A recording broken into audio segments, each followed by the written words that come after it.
Hello, and welcome to Handled-ish Productivity for the Imperfect, a weekly podcast for those who want to elevate their productivity but are not looking for perfection. I'm your host, Betsy Hayes, and I am so happy you're here with me in podcast land or on YouTube. This is episode 59, Not Running Out of Stuff, or we could also call this Inventory of Things We Have to Rebuy, or why I had a sticky note panic this morning. But it's really about how to not run out of stuff. So the idea for this episode literally started a couple of hours ago because I went out to my office. I have an office at the back of my garage, and I have a drawer where I keep my spare sticky notes. And I opened the drawer, and there were no sticky notes in there.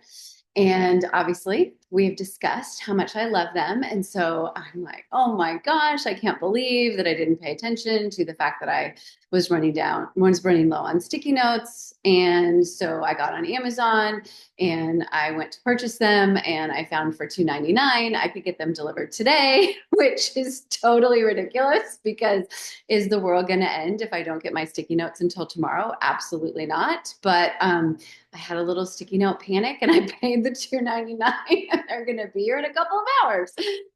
So all will be right with the world again. Which, again, fully admitting that, objectively that's ridiculous. I also am fully admitting that I will feel happier as a human being as soon as my sticky notes arrive. But it made me kind of think about this whole idea, right, of not running out of stuff and inventory control. And this is something I'm actually usually really, really good at. I just obviously fell short with the sticky note thing. And so I wanted to share my process, and also, obviously wanted to ask, as always, if you have a process for making sure you don't run out of things, and also what you think if potentially, and if you don't have a process, potentially if you think this process I'm going to share with you might be helpful. First of all, one of my things, that's definitely a thing with me, is running out of things drives me insane.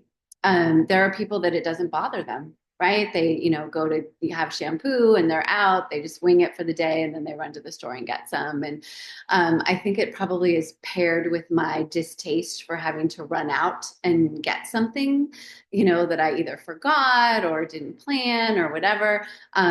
Because that drives me insane. I would much prefer to have all the ingredients and not have to run out to the store to get something or call my neighbor, or my mom lives like a half mile away, do you have any brown sugar or whatever? That's just something that really, really, really bothers me, is running out of stuff and having to do an unplanned errand because I couldn't get my act together. Again, a lot of people doesn't bother them. They love to go to the store for just one thing. It's no big deal. And God bless you, because clearly this isn't an issue that you have. But because I am that way, right? I try to make sure that I don't run out of stuff. And for the most part, I'm pretty good at it. That doesn't mean that I don't occasionally, go to the fridge for an egg and it's not there, or think I have brown sugar and I really don't, or something like that. Clearly, I'm talking about cookie ingredients because I made some very recently. But for the most part, when I need something, it's usually there. So here's what I do. So, and first of all,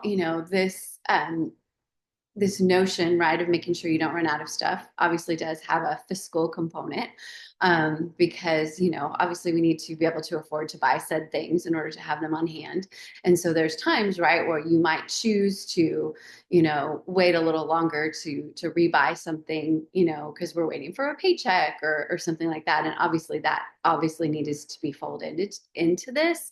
But I'm not necessarily going to address that piece of it specifically. I just want to honor the fact that that makes sense. And we certainly, most of us can completely relate, right, to that situation.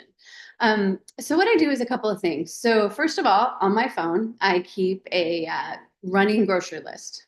And every time I run out of something, I put it on the list. Every time I think about something, I put it on the list. And the reason I'm able to do that all the time is because it's on my phone. And I'm one of those people that is literally attached to my phone. And we could probably have a whole nother episode on that. But it's really important that when I go to the store that everything is there. So I remember that, few days ago, I, ran out of, um, again, we're just going to use brown sugar, right? Because sometimes when we run out of stuff is not immediately before going to the store. If you have other people in your household and, if whoever is the grocery shopper, right, whoever we're preparing this list for, it's really important that everybody has access to it, right? So if you have a spouse or a partner or, your children that all, contribute to things running out, it's really important, right, to have conversations with them that when you run out of stuff, you just go on your phone, right, to the shared note, because you can do that. It's amazing. You can share your grocery list note so everybody can add to it. And also, check things off, right? If they happen to be, at the store and can get some of those things before the main grocery shopping day is, we don't want to rebuy stuff. So have the list, add to it all the time, share it with the people in your life, make sure that they understand that they need to put stuff on the list. Otherwise, especially if they're old enough, it's going to be their responsibility to procure said item if it wasn't on the list when you were supposed to go to the grocery store.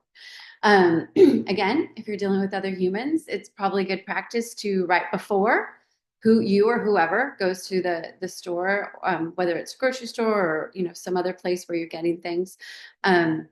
I guess we're talking about groceries now. So before you go to the grocery store, that there's one more like, hey, I'm going. Does anybody have anything else to add to the list? Please add to the list by X time, right? So you've got your list, you're sharing it, it's updated in real time. You do a last call, and then you go to the store and buy said things. And then, ideally, right, you would not run out of things on a regular basis. This obviously is synchronized with planning meals because you will need to understand what you're cooking ahead of time. So, or what you're preparing ahead of time. So you make sure that you have set ingredients. So there is a little bit of that marriage of those particular ideas in order for this process to work. Alternately, if you don't like to plan your specific meals, this could also be making sure that you have your typical staples on hand so you can, prepare a few meals, have staples on hand for things that you can prepare out of them. So you're not, again, running to the store to get one thing because you didn't think that you needed the, chicken tenders, right, instead of chicken thighs or whatever.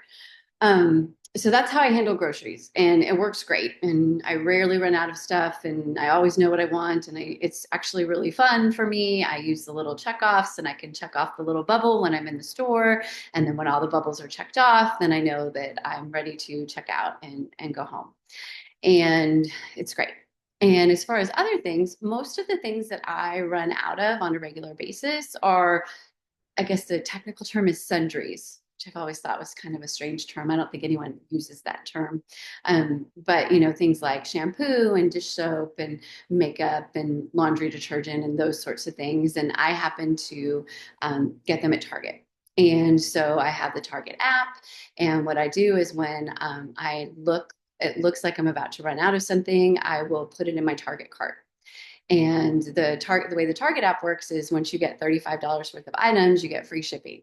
So if whatever I need isn't super urgent or isn't enough to make the $35 in free shipping, because like y'all, I'm not going to pay for shipping unless I absolutely have to, because that's wasting money. And most of us can't afford to do that. And so it just sort of sits there in the cart. And then, a couple of days later, I'll realize I'm, getting low on something else. I put it in the cart. And as soon as it gets to that $35 threshold, I purchase things in the cart. And that way, I'm never paying free shipping and the inventory kind of stays steady. If you do this a little bit of a time process, you're not, having a, $300, Target trip, because you're kind of buying it as you go along. And then I think it sort of spreads out the expense, which helps from a fiscal perspective. You're doing little things gradually. So again, paychecks are coming in, and that way you're not having, oh my gosh, I'm out of everything. I need to go to Target and buy everything. And that works really well. And there are some things that I, really want to have a backup for. And so, those things when I'm out of the primary, like shampoo, for example, I always have a backup. So when I'm out of shampoo, I will go and get the backup, but then I will order a new backup. So I always have a backup for shampoo because, as you know, sometimes it's a little bit difficult to tell whether or not you're running low on shampoo. Hairspray, same thing. Hair gel also, it's not like it has a little day count on there that says, you have 5 more days of hair gel in there. And so in order to not get caught off guard, those particular things, I have a backup. And when I take the backup and put it in the primary spot, I order another backup. So I never have to worry about whether or not I'm going to run out of shampoo or hairspray or those sorts of things. And in fact, usually for most of this stuff, I do have a backup. There's a couple of things. There's a lotion that I use after I wash my face, and some of my makeup stuff that's well, not my makeup stuff, but some of the stuff that's a little bit more pricey. And so I don't have a backup. I just, when I'm getting low, I put in the Target cart and then I buy it. And that seems to work out really well. And again, kind of help with the sort of fiscal consistency versus these big chunks of expenses. As a result, you might, have already figured out that I don't go to the store of Target very often at all. Typically, I probably won't go again until Christmas because I really like to see what they have in the store. And, stocking stuffers and things like that are a lot more difficult to order online because you don't know what the inventory is. And it's great. The other reason that this is lovely is not only do I keep my inventory strong, I'm not buying those like impulse purchases because I'm not there in the store wandering around seeing things that I didn't necessarily intend to buy. It might be fun or I might actually use them. I'm not saying that, but this process definitely saves me money as well.